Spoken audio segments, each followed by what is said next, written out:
Olá, esse é o CNN Entrevistas. As urnas mudaram o rumo da pauta de privatizações no Brasil. Saem as estatais federais e entram as estaduais. E nessa empreitada, a joia da coroa do maior estado brasileiro é a Sabesp, a empresa de saneamento do estado de São Paulo. A tentativa de privatizar a empresa tem sofrido alguma resistência. E essa lista de privatizações do estado de São Paulo não termina por aí e ainda tem uma série de projetos de infraestrutura com capital privado. Assim, o estado governado por Tarcísio de Freitas quer imprimir a marca liberal em contraponto a Brasília.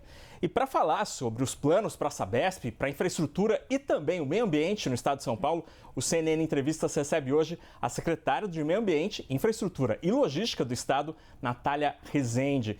Ela é procuradora federal, graduada em Engenharia Civil, Direito e Ciências Contábeis e já trabalhou no Ministério da Infraestrutura, no Programa de Parcerias de Investimentos, na Procuradoria do IBAMA e também no Ministério de Integração. Secretária, muito obrigado pela presença aqui no CNN Entrevistas. Começa a nossa conversa com uma pergunta simples. Vamos lá. Por que privatizar a Sabesp?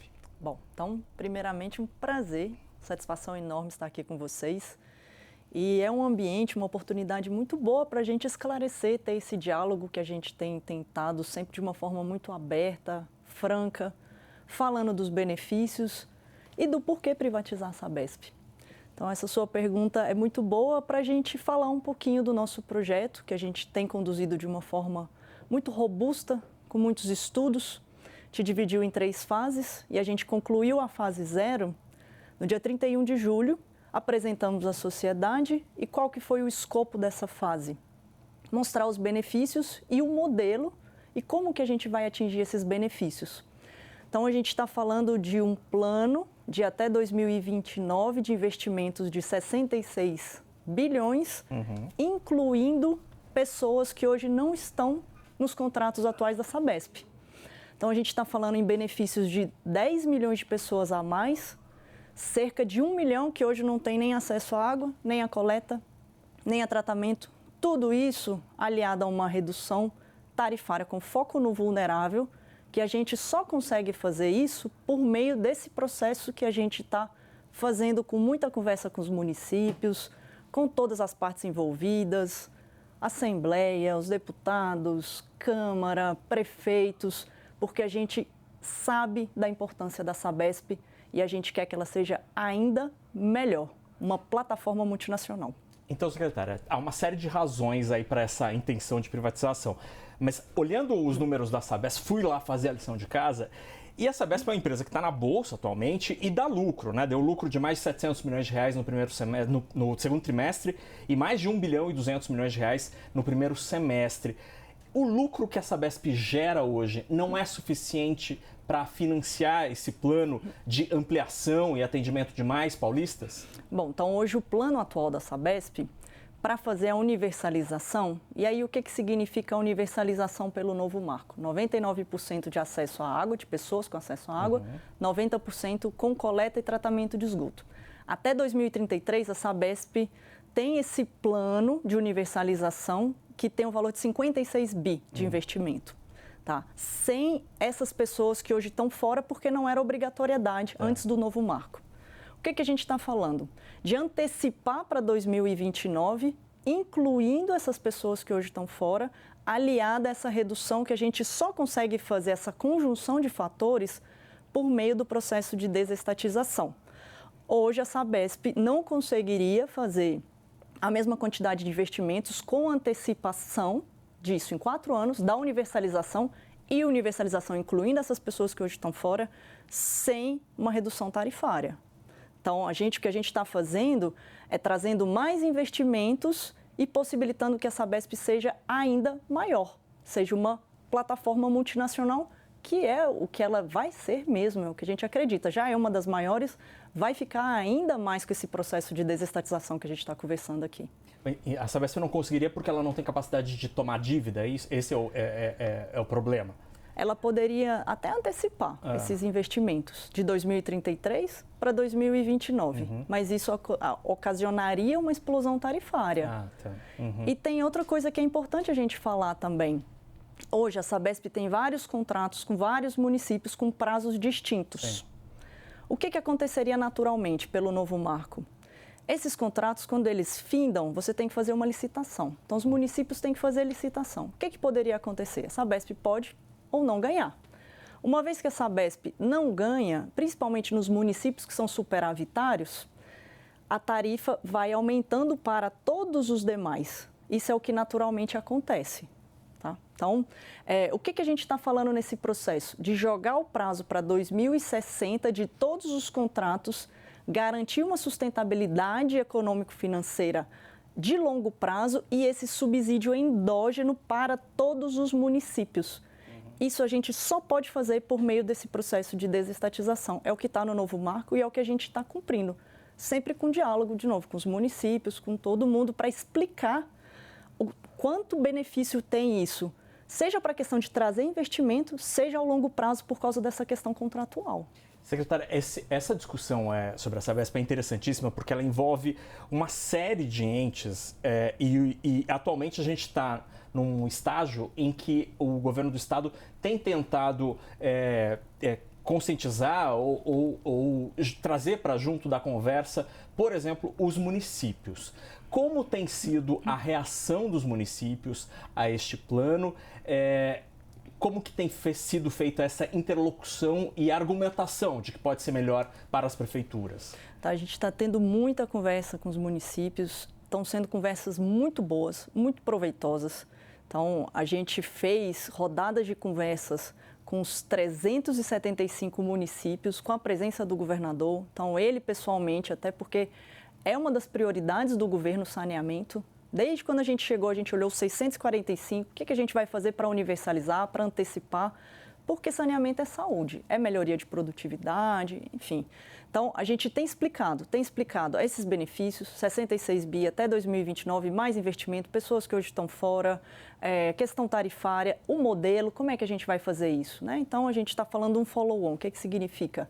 Uma capitalização, né? Então, eu pulverizo.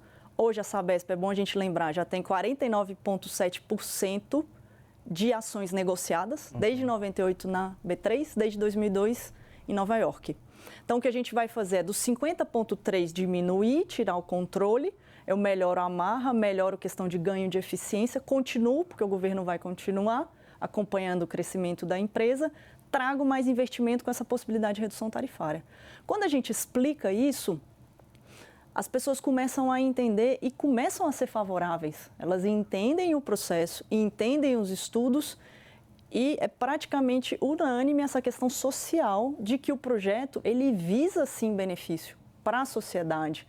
Então, não é uma questão ideológica, é uma questão técnica, uma questão de cálculo matemático que a gente mostra e a gente tem participado muito. Então, nos próximos meses, outubro, novembro, dezembro, a gente vai fazer novas rodadas com esses municípios, porque a gente vai fechar o anexo técnico de cada município com eles, 375, com as obras, as metas, até para os prefeitos mostrarem para a sociedade, falar assim, olha, qual o ganho que eu tenho disso? Essas obras, essas metas, mais pessoas que hoje não são atendidas. Então, isso tem sido muito bom nesse diálogo que a gente tem tido com eles. Nesses 375 anexos, secretária, tem um que vai ser mais grossinho porque diz respeito à cidade de São Paulo. Sim. O prefeito Ricardo Nunes tinha mencionado ali alguma resistência com alguns tópicos, por exemplo, a questão da tarifa. Ele demonstrou ali publicamente que talvez não topasse, mas ele assinou ali, entrou dentro da URAI, né, que é aquela unidade que é o primeiro passo para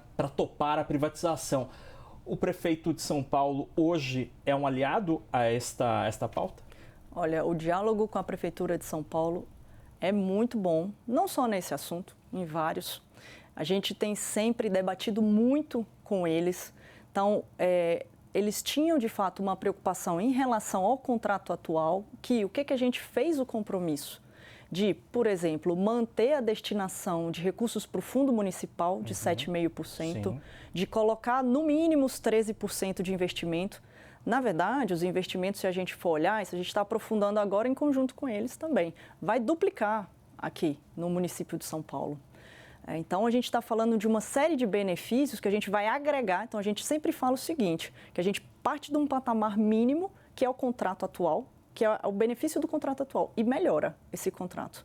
Então, tem áreas aqui em São Paulo, ali na Zona Sul, tem algumas áreas na Zona Norte que estão fora. A gente está acrescentando, está olhando, está enxergando essas pessoas. E isso é uma coisa que a gente está discutindo agora, detalhando nos anexos, vendo a questão que a gente tem que falar também, o quanto isso repercute o saneamento na despoluição dos mananciais. Isso vai dar muito impacto aqui no Tietê, também nos afluentes. E o que o prefeito fez quando ele aderiu ao URAI, e aí é uma coisa importante da gente explicar, são dois processos, eles correm em paralelo, mas são dois processos importantes. A regionalização é uma obrigação do novo marco. Tá? Então, quando o novo marco veio em 2020, ele colocou essa obrigatoriedade, inclusive como condicionante de recursos federais, do recebimento. Tá? O Estado de São Paulo, em 2021, decidiu por uma forma de regionalização por URAIs, que é a Unidade Regional de Abastecimento, enfim. E a da Sabesp ali é a URAI 1, praticamente. A partir do momento que o município de São Paulo entra na URAI, ele reconhece a importância da regionalização, a importância do novo marco e o cumprimento dele. Por quê? Porque a gente está falando do município que, de fato, provém a maior receita da Sabesp. Só que a gente está falando de infraestrutura compartilhada. Então, por exemplo, a Zona Leste aqui, nossa Zona Leste, ela recebe água de 5 reservatórios entre Suzano e Salesópolis. Então, a gente recebe 5,5 metros cúbicos por segundo de lá e grande parte do nosso esgoto a gente trata em Barueri. Então, existe uma infraestrutura compartilhada que, a partir do momento que o município de São Paulo entra na URAI, ele reconhece corretamente a importância de você olhar regionalizado, sem esquecer da particularidade do município, que é o que a gente vai botar no anexo. Todas as obras, o que de melhor a gente consegue prestar para o município de São Paulo. Então, você tem a autonomia do município e entende isso também de uma forma regional. Então, dá para dizer que com a adesão do município de São Paulo a essa URAI, a Prefeitura de São Paulo está topando a privatização da Sabesp. Então, são dois movimentos. A regionalização, a gente quer efetivar no estado de São Paulo, tá? Seja 1, seja 2, 3 e 4. Por causa do marco de saneamento, Por causa do marco de saneamento e porque tem uma lógica. Qual é a lógica de regionalização? É a lógica de viabilidade econômico-financeira dos projetos olhando escala. Porque, de novo, o saneamento, ele é normalmente uma infraestrutura compartilhada. Sim. A gente está falando de cursos d'água que passam por vários municípios. O Tietê tem 1.133 quilômetros. Então, ele nasce lá em Salesópolis, vai até o baixo. Então, não tem como a gente olhar o saneamento sem entender essa lógica de regionalização. Tanto que a gente está com o projeto da Sabesp, 375 municípios. Para os demais, a gente está fazendo Universaliza, que é exatamente promover assistência técnica e fazer blocos também, que façam sentido para dar mais viabilidade econômico-financeira para o projeto. E o que é isso? É mais investimento com uma tarifa módica, justa. Tá? Então, isso é uma coisa.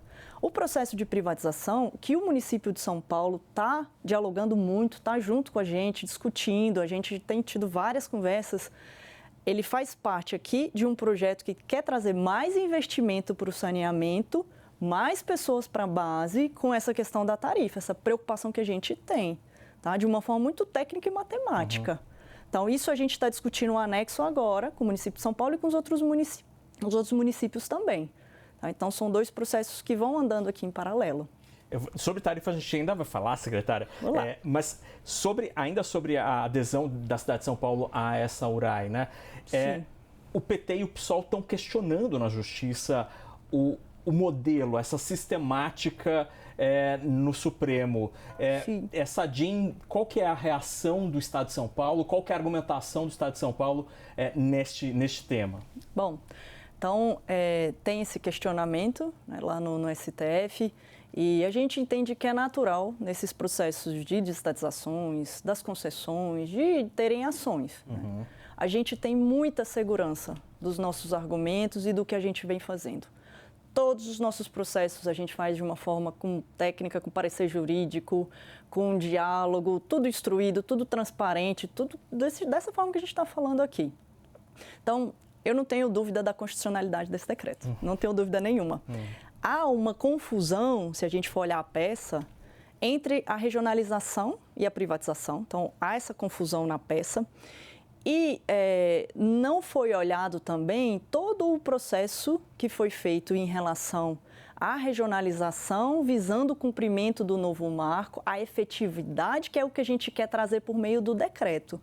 O decreto, ele traz mais efetividade e representatividade para essas unidades regionais, todas elas, não só a um.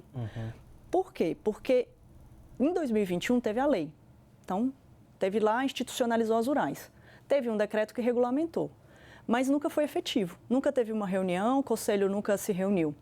O que a gente sentiu necessidade, por causa do projeto de saneamento do Estado de São Paulo, 645 municípios, de dar efetividade.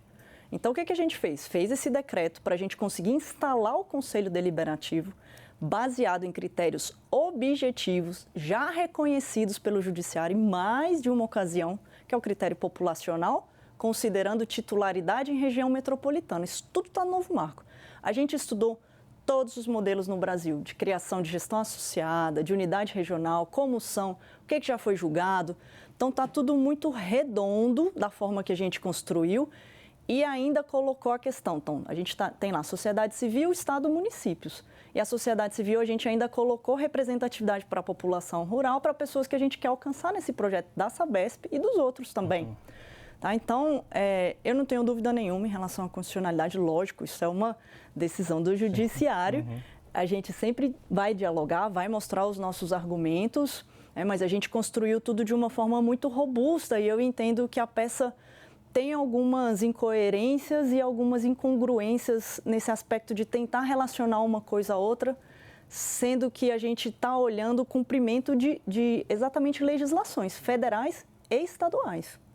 Uma das críticas que é mencionada por quem não quer a privatização da Sabesp, secretária, foi a maneira com que o município de São Paulo entrou nessa URAI, porque o prazo, me corrija se eu estiver errado, já tinha terminado, e aí foi reaberto o prazo para que o município de São Paulo pudesse, de fato, assinar o documento.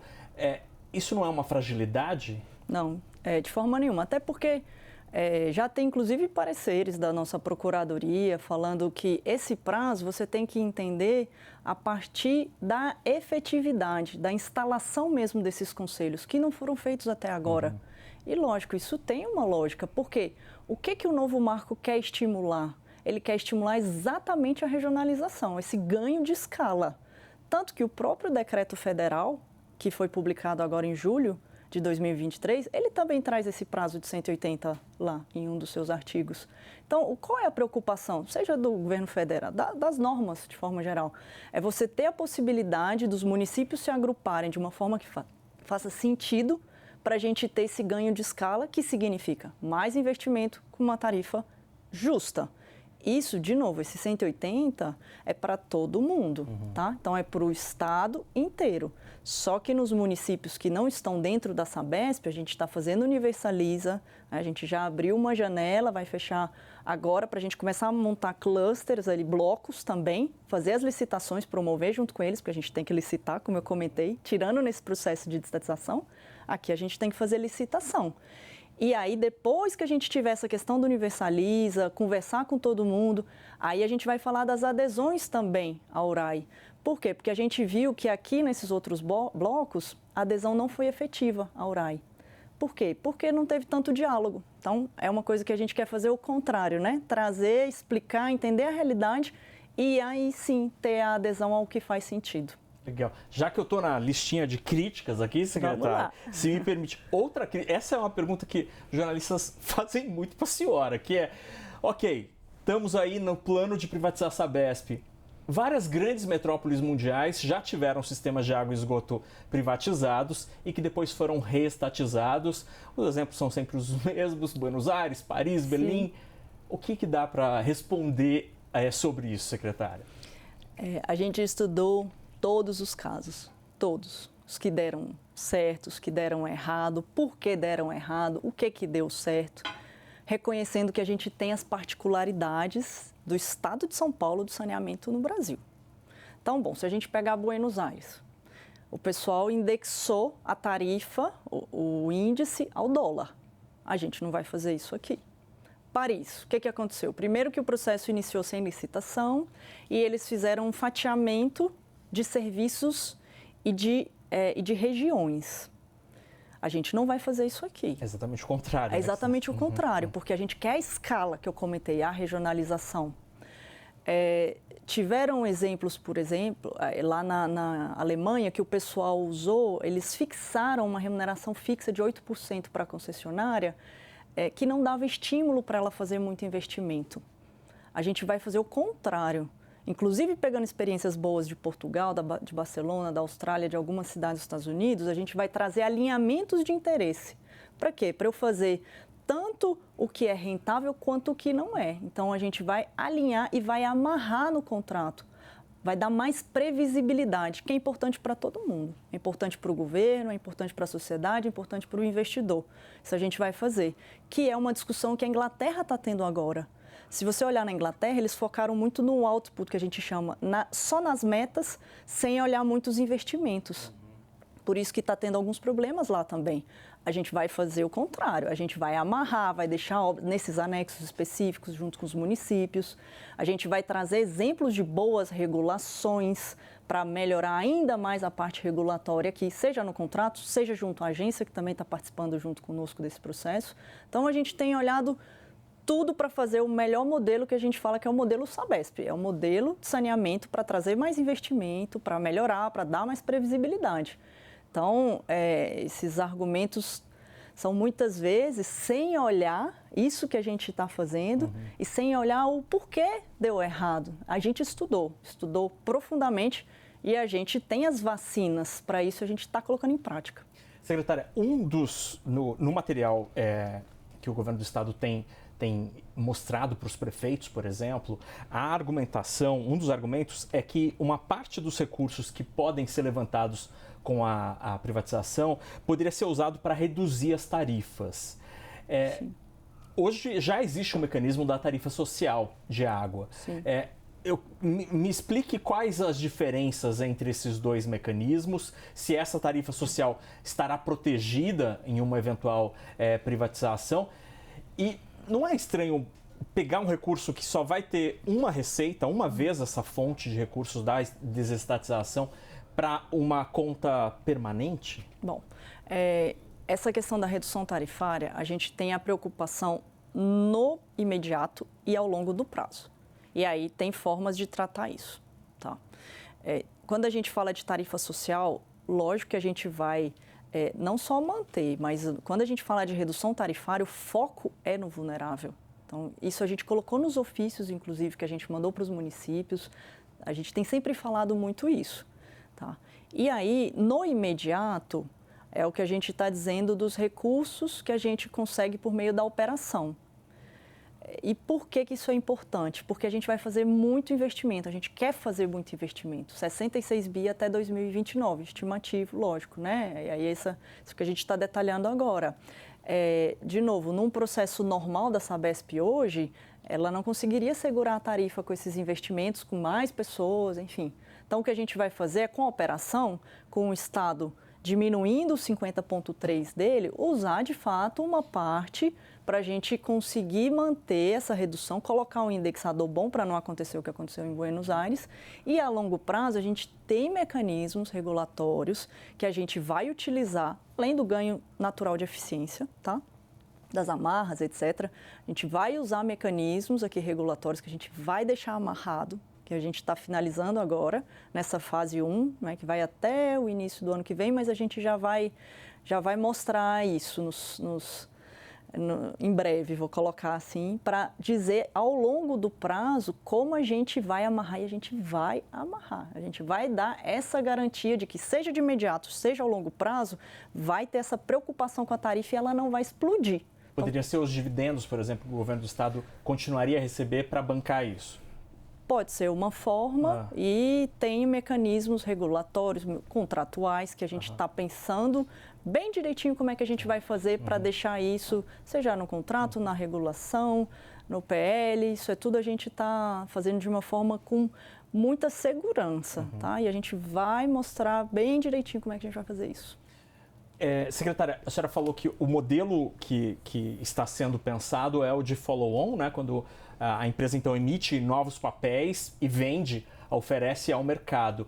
Numa operação desse tipo, quanto o Estado poderia levantar em capital com a emissão dos novos papéis? E qual poderia ser a participação acionária do Estado, que hoje é de mais de 50%, cairia para quanto? Então, aí é exatamente esse escopo dessa fase que a gente está agora, que é o quê? Só para a gente explicar também a diferença de cada fase, né? A 0, que a gente já, seguindo estritamente nosso cronograma, a gente finalizou no final de julho, era para entender os benefícios, para entender o modelo, para começar esse diálogo com a sociedade, com os municípios, etc. Essa 1 é exatamente do valuation, valorar, ver o valor mesmo da empresa, o que a gente precisa melhorar de contrato, de regulação, diálogo com os municípios ainda mais estruturado, que é o que a gente está fazendo, e é ver exatamente, seja essa questão da porcentagem que o governo fica, seja a questão de governança da empresa, que é algo que é muito importante para a gente, né? Então, como é que fica a empresa no dia seguinte? Então, isso tudo a gente vai até o início do ano que vem, e aí depois a gente parte para a questão de roadshow, de audiência, consulta pública, que tem esse processo, e depois da operação.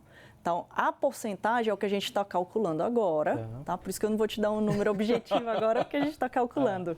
E vendo, tudo é um balanço. É um balanço da tarifa, é um balanço do investimento, muito investimento que a gente quer fazer, mais pessoas que a gente vai colocar. A tarifa é a porcentagem que o governo fica. Então, isso tudo é o cálculo que a gente está fazendo agora. Tá. A senhora mencionou uma data aí que me acendeu uma luz amarela aqui. Começo de 2024. 2024, em outubro, teremos eleições. Sim. Como as eleições podem atrapalhar? Porque este processo todo ele precisa de aprovação da Assembleia Legislativa e da anuência dos prefeitos. Como as eleições aparecem nesse cronograma? Olha, a gente, lógico, tem no radar essa questão das eleições municipais, só que a gente entende que, como os benefícios são grandes e a gente tem mostrado isso para os próprios prefeitos e eles têm compreendido e estão participando ativamente do projeto, vão ter cada qual seus anexos com as obras, com as metas, com tudo para eles mostrarem para a sociedade. Na verdade, é até uma oportunidade de mostrar, seja nas eleições, enfim, do ganho que esse projeto vai ter, do ganho que o projeto vai levar para o município específico, para a região e para o município específico. Então, por isso que a gente está fazendo todo esse processo, por isso que a gente está agregando todo mundo. Muito bem. Secretária, a gente está terminando aqui nossa conversa ótima. Queria te pedir para dar uma mensagem para, primeiro, quem abre a torneira e hoje recebe água da Sabesp, o que esperar desse processo de privatização para os consumidores que recebem água da companhia hoje e para os acionistas. A ação da Sabesp está muito no radar dos analistas hoje diante dessa possibilidade. O que dá para dizer para esses dois públicos que normalmente têm interesses tão diferentes? Bom, então, e acho que a mensagem é única. Por quê? Porque a gente vai melhorar e é um ganha-ganha que a gente fala. Então, para a sociedade, a gente quer seja fazer mais investimento, e mais investimento é para a universalização e é para a resiliência das infraestruturas a longo prazo. Por isso que aquele prazo que eu comentei é tão importante também, porque a gente precisa se preparar. A gente está vendo a questão climática, a gente está vendo o tanto que é importante a gente renovar a nossa infraestrutura. Então, dentro desse plano, a gente está falando em retrofit, que é o que? Renovação, dietas. Quando a gente fala em despoluição do Tietê, mais coleta, mais tratamento, a gente está falando em aumento da disponibilidade hídrica.